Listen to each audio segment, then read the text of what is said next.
Итак, снова приветствую вас на своем канале и предлагаю решить вот такое тригонометрическое уравнение, которое вполне сошло бы за хеллоуиновскую страшилку, если бы не решалось очень быстро, с помощью одного тождества, доказанного двумя способами в одном из моих предыдущих видео.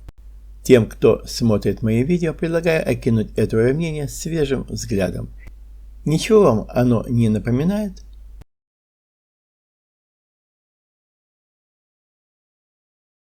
Прошу любить и жаловать нужное нам тождество, а вот ссылка на видео, где оно выводится.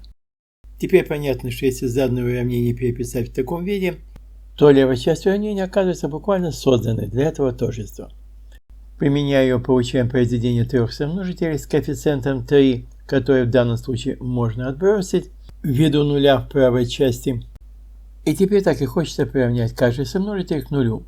Однако более целесообразно каждому сомножителю применить формулу суммы синусов, позволяющую с учетом четности косинуса перевести суммы в скобках в следующее произведение. Подставляем теперь произведение вместо сумм в уравнение, где произведение двоек дает коэффициент 8, и этот коэффициент также можно проигнорировать, а произведение двух косинусов х пополам дает косинус х пополам в квадрате. И теперь настало время приравнять каждый сомножитель к нулю.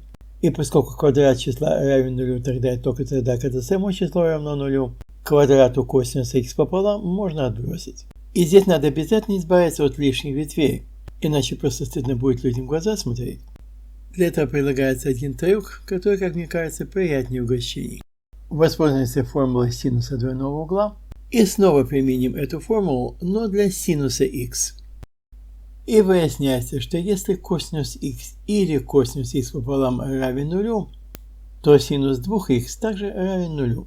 Другими словами, нули косинуса х и косинуса х пополам являются подмножествами нулей синуса 2х.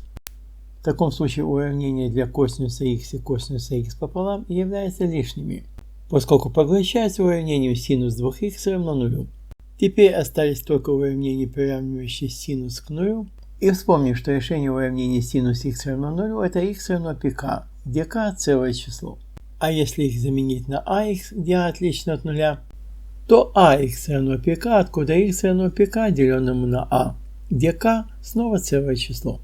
Из этих соображений можно написать решение каждого из трех уравнений, при этом целые числа следует обозначать разными буквами ввиду независимости ветвей. А так как знаменатели попарно взаимно простые числа, ветви нельзя объединить. Так что ответ приходится записать в виде трех различных ветвей. И это все.